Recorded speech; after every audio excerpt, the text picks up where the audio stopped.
We are back to business on 1039 LN News Radio. My name is David Levinstein.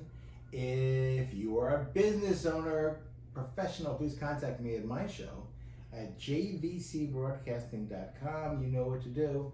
Write to me. Tell me about you. Let me get you on the radio with me. Let's tell all of them what it is that you do that can make their life better. My guest is Jamie Bolamola. She is the founder of Suffolk Family Therapy and the host of a new show that's beginning May 8th. 11th, better, even better. May 11th, Thursday, May 11th at 5:30.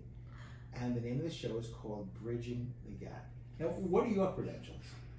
So I am a licensed clinical social worker. I am a certified trauma professional and an EMDR therapist.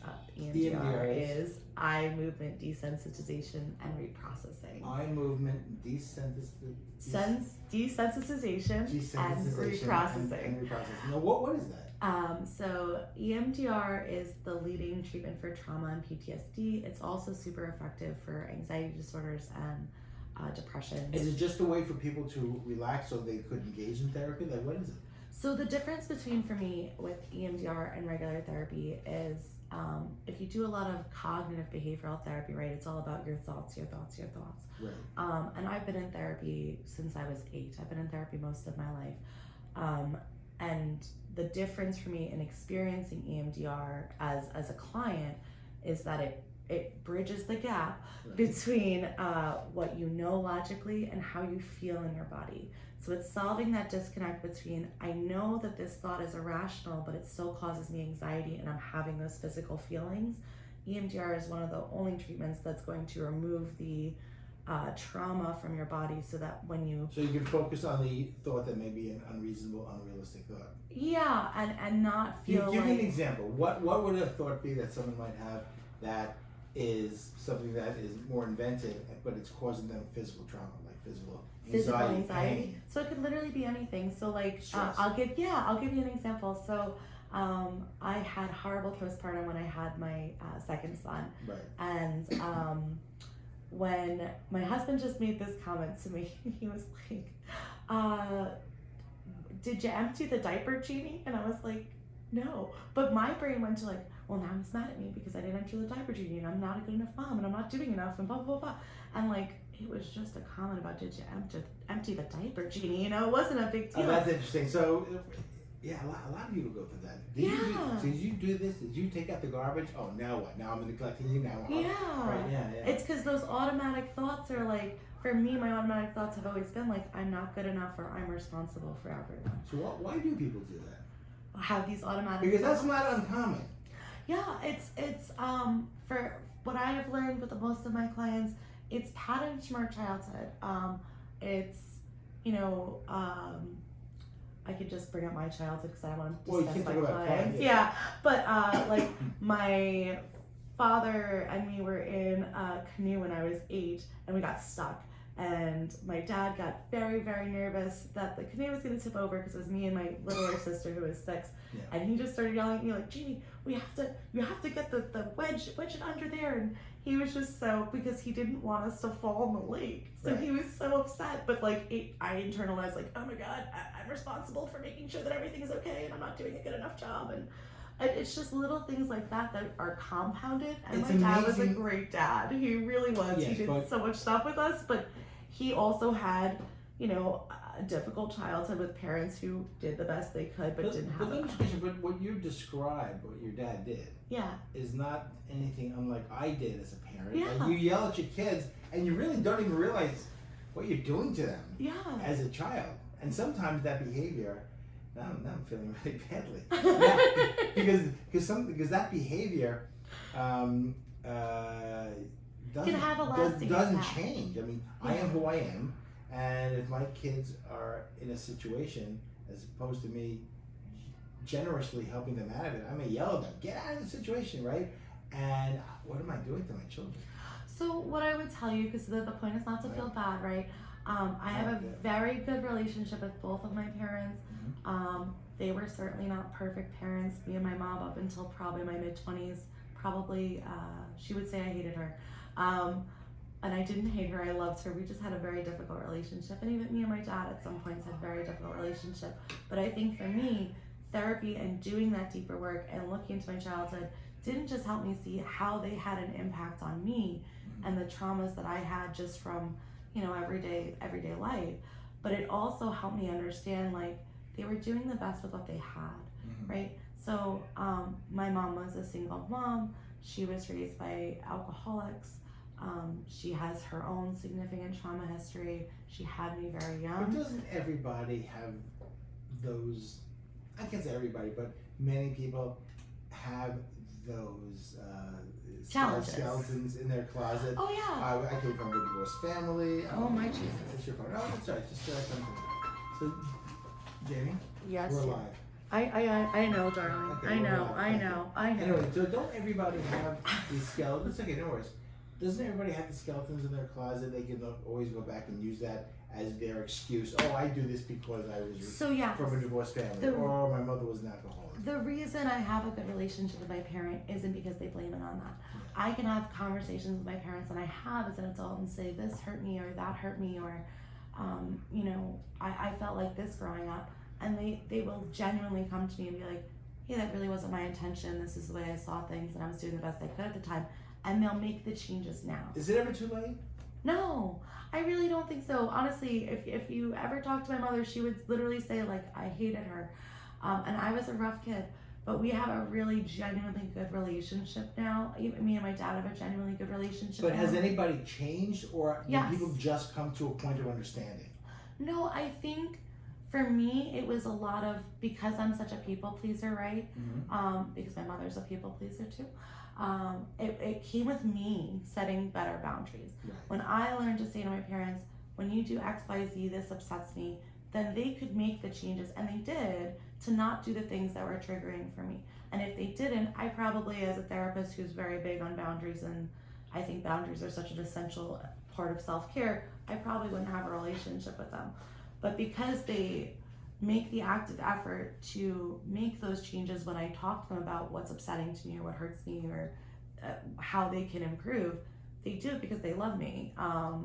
And if people aren't willing to change, right, I always challenge my clients, have the conversation, whether it's with a friend or your spouse or your kids or your parents or your siblings, whoever it is. If there are certain things that bother you, it is your responsibility to calmly have a conversation about, hey, when this happens, it makes me feel this way, and I'd appreciate it if you would not do that, or like approach it this way instead. If you have that conversation and people continue to violate your boundaries, you're then within every right to be like, maybe that's not someone I need in my life. But it is on you to at least try to make the corrections and take accountability for how you're contributing to that situation and addressing those issues. I think it's wonderful that you're open about your childhood. Yeah. Because what that does to the people that are listening, right? It allows them to trust you more. It allows them to think, wow, this is a person that has been through the same or similar situations that I've been through, and this person can help me maybe navigate through my own troubled waters. Yeah, I even the clinicians that we hire at Suffolk Family Therapy, it's pretty much a requirement that they've been in therapy at some point. Right. And we're very, we ask a lot of questions on interview about their values, why they got into therapy, and we're looking for something that's relatable. I don't, psychotherapy used to be you sit on a couch and you know nothing about your therapist or your psychiatrist or whoever you were talking to. Yeah, when I was younger, I went to this guy. I have no idea to this day who he was. I would sit there, and it would be like a challenge who would speak first. And I was a stubborn kid, so I never spoke. Oh yeah, my therapist did that too. Poor her. I had multiple therapists before the therapist I saw when I was 12. Kelly Kavanaugh, she's still around. She's in Comac, guys. She's great. And she stuck it out with me for quite a while because I just sat there and would not say a dang word to her, but she got me to open up eventually. All right, let me remind everybody who I'm speaking with. Jamie is the founder of Suffolk Family Therapy. The website is suffolkfamilytherapy.com. That's suffolkfamilytherapy.com. They specialize in several modalities, right? Of psychotherapy, which would be what? EMDR, trauma-focused CBT. CBT is? Cognitive behavioral therapy. Cognitive. We have grief specialists. We have women that specialize in caregiver issues. What would be a definition of a caregiver issue? So caregiver issue could be taking care of your spouse or taking care of your parents or taking care of anyone else. Right. So there's a lot of burnout with anyone who's taking care of Burnout, everyone. stress, guilt, Yeah. burden, Yeah. The bearing of tremendous weight. Yeah. That's a tough one. Yeah. I know. I deal with that a lot. All right, my name is David Levinson. We are back to business. My guest is Jamie Volmola. She is the founder of Suffolk Family Therapy and the host of a new show that begins May 11th at 5:30. And the name of the show is called Bridging the Gap. You'll be hearing more about this in the next few weeks. Hang out. You people, don't go away. 2 minutes of commercials, and we'll be back with more. I cannot believe my phone just rang.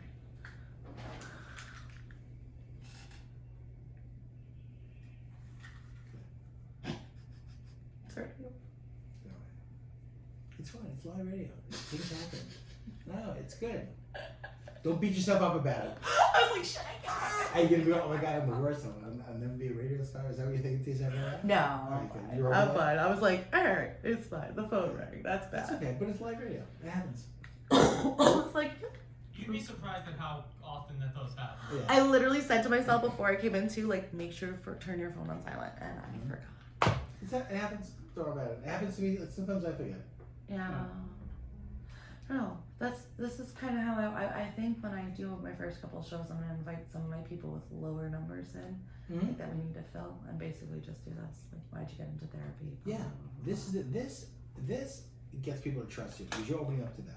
Yeah. And radio is a very personal medium. So when people listen to radio, I mean, you got a bunch of calls. Remember, these people were alone in their car. Yeah. So you're building a one-on-one One minute. relationship. You have tens of thousands of people listening to you, right?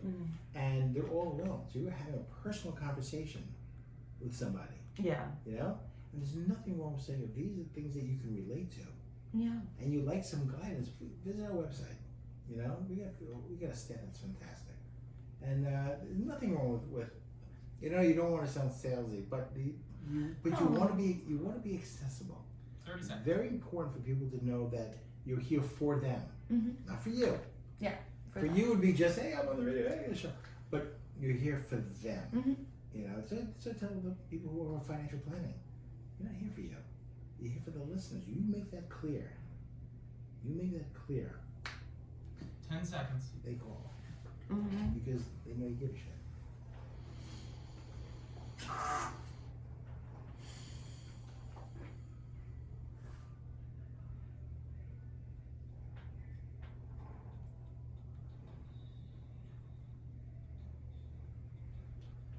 We are back to business on 103.9 LI News Radio. My guest is Jamie Volmola. She is the founder of Suffolk Family Therapy. You can learn more about her and her group of very, very qualified staff by visiting SuffolkFamilyTherapy.com. That's SuffolkFamilyTherapy.com. Also, she'll be the host of a brand new show that airs Thursdays at 5:30 beginning May 11th. And the name of the show is called Bridging the Gap. Hello. Hello, David. I'm glad that you more stuck around. So let's talk about your staff. Let's talk about, we talked about before the break the different modalities of therapy that you offer people, right? But let's talk about at what point do people generally reach out to a therapist? Because a lot of people try to, you know, solve these issues themselves. You know, and I mean, but in the beginning they say, oh, I can deal with this, and they call a therapist, I would imagine, when they realize they can't deal with it anymore. Yeah, so I will say we have some folks that are super proactive and they'll call us and they'll get their kids in right away, especially parents. I find that if it's not a you problem and they're calling for their kids, some people are a little more proactive. But when it comes to ourselves, right, we're gonna go for therapy for ourselves. Most of us try to solve that in every way, shape, and form before we ask for help. I think that's a culture thing because of that individualism that we have here in America, that like we have to do it ourselves. Sure, we try and solve our own problems. Yeah, but it's much easier to, first off, even as a therapist, right? I have a therapist because it's hard to solve your own problems. It's hard to see everything from the outside perspective and to even just get out of your own head and your own way of thinking sometimes. because we get so stuck in our thinking patterns that it's hard to look at things in different ways. I always thought it was being a therapist would be a very difficult job because you're listening to issues that other people have that you're a human being. You might Yeah. have the same issue yourselves. But then again, you probably learn a lot by talking to other people and say, wow, I've helped this person. I can use that advice myself. Yeah, honestly, sometimes I'm having sessions with my clients and I'm like, oh, I really should listen to my own advice. Right. Because Because we're human. we're all human Right. beings, right? We are human, and we, like I will tell my parents, my kids rather, what to do, and listen to what I say, not what I do. Yeah, Because I'm not perfect, and I do those things, but you want them to be. yeah, for sure. So our staff is all really awesome. We have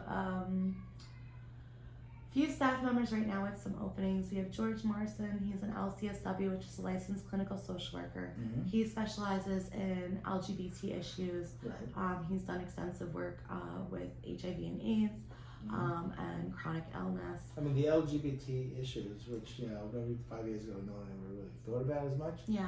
A lot of those, I would imagine, the clients would be the parents of kids that are going through some kind of change or some sort of outing that they're having a little hard time dealing with. Yeah, so I mean, a lot of our teens, right, when they come in, a lot of parents will bring their teens in because of gender questioning or gender identity concerns. Mm-hmm. And a lot of parents will sometimes say to us, like, well, I think this is attention seeking, or I think this is because of social media, or I think that this isn't them and they just need help figuring out who they are. But that could be true sometimes. It can. Yes. But what I will always say You to have to look those at both. parents is whether or not, if this is truly attention seeking, right, the more you say no, right, you've been a parent, David, Mm-hmm. when you say no, what do your kids tend to do? They want to do They it more. do it more, yeah. Right?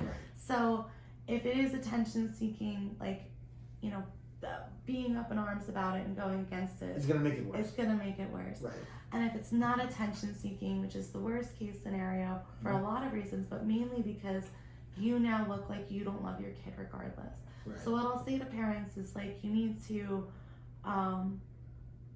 like, even if you're just like, okay, like, treat it like it's not a big deal. Okay, you like who you like, whatever, it's fine. But it is a big deal to parents. But the parents need to go get therapy and deal with that. Well, that's the thing, because a lot of parents, I mean, I It's would. a lot. I would. It's I a would. lot. If I had a son and my son said to me, I want to transition to a woman, I would have a huge problem with it because I couldn't. Not because I'm against it, I just don't understand it. It shatters your belief and your picture of what your child is going to be. When your child comes out as gay, or especially trans, for a lot of parents, it's not that they don't love their kids, and that's not what I'm saying. It's a shattering of this whole ideal that we had of who our child is going to be, what their opportunities are. But I think when parents are accused of being transphobic, homophobic, when they're not, they're just going through a change in their life as well. Yeah. And they're entitled to the same type of treatment and patience that their kid who's coming out or transitioning wants.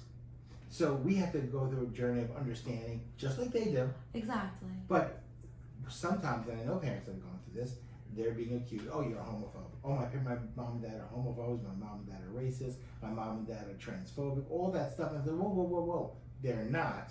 They're just going through a transition themselves. So what I will say though is, as parents, right, it's our responsibility not to put our emotions on our kids. So yes, there's a lot of emotions for us to go through, but then what we usually recommend is that they also get a therapist and work through it, because together. It is a or lot. Separate. I would say separate, because there are things that they feel and thoughts that they have that they need to talk about, but it might not be the most healthy or productive thing for their gay child to hear those thoughts and feelings, right? Because you can't unhear something. So it's valid that they have all those thoughts and feelings, and they definitely need to be worked through. And I'm sure no parent wants to make their kid feel that way, right? But they're struggling with it. But then you need to talk to someone else. And we've done it with kids and parents where we're like, like, let's come up with like if a child is trans and doesn't want to use their birth name anymore, and they want to use like a name of the opposite gender that's very hard for a lot of parents. Sure. So we'll say, like, you know, call them by their last name, or call them buddy, or a nickname, something else that's like, so that it's a compromise for that parent until they can accept this. Right. Because it's a hard thing for a parent to accept that it's not causing damage to the kid. Because again, we go back to that rowboat incident. There are like micro things that cause our kids that sticks with them. So even if you're well-meaning, it's really like you got to talk about this with people outside of your kid. And then when you process your own feelings and emotions on it, then we do the family work between you and the kid, and we fix it and we talk about it. I think it's gonna get worse. The problem. I'm gonna tell you why. Why? I'll tell you why. Because I I'm see a not lot. tense. I'm gonna tell you why. I'm not. I'm gonna tell you why. Right now, kids who are in their 30s and stuff or late 20s are having babies. Yeah. Okay. And they have these gender reveal parties before Yeah. the baby's born, right? Yeah. Gender reveal parties. So if they cut the cake open, it's blue, it's pink. It's, hey, we're gonna have a boy. Hey, we're gonna have a girl. Yeah. They're setting themselves up for a problem. Especially because people are going through. This whole country is going through some social awakening, Yeah. right? And they're deciding the child's gender, I guess, right before the kid's born. Yeah. Don't you think that they're actually going to set themselves up for even further disappointment if the kid comes out and says, "Hey, I am not who you think I am"? I think it's a problem. Yes and no. So like the way Did you know your baby? I knew what so I did gender reveals, and my family knows. Like I always wanted a girl. I got 2 boys, and For the time being. for the time being. But Unless these boys say to you, "Mom," I mean, you're a therapist. I mean, you're a mature woman. They say to you, "Mom, I'm a boy." I don't know. I'm not a boy. I'm a girl. So how would you feel about that? Honestly, you're human. honestly, like being honest, right? My son is 4. He likes to play with mommy's makeup and put it on himself. A lot of fathers would be appalled at that, and I'm like, he just loves his mom and wants to be his mom. That doesn't make him gay, and it doesn't make him a No, it doesn't make him gay, it doesn't make him trans. But even if he was, I literally had that conversation before I got married that if my child was ever trans or gay, that my husband would need to be 100% affirming, because I've worked with so many trans and gay youth that the damage caused by not being affirming would literally, like, I would get a divorce before I would not affirm my kids. But that's me. I think parents should see you before they have kids. Young couples should see you before They probably should. I don't think it's a bad idea, because if not, you'll be heading for a trauma. Hey, I'm looking forward to your show, May 11th at Thanks, 5:30 right here on LN News Radio. The name of the show is Bridging the Gap. SuffolkFamilyTherapy.com. That's SuffolkFamilyTherapy.com. Jamie, thanks. Thank you, David. Excited. That's good. That was good. Good conversation. Good intro. I like that.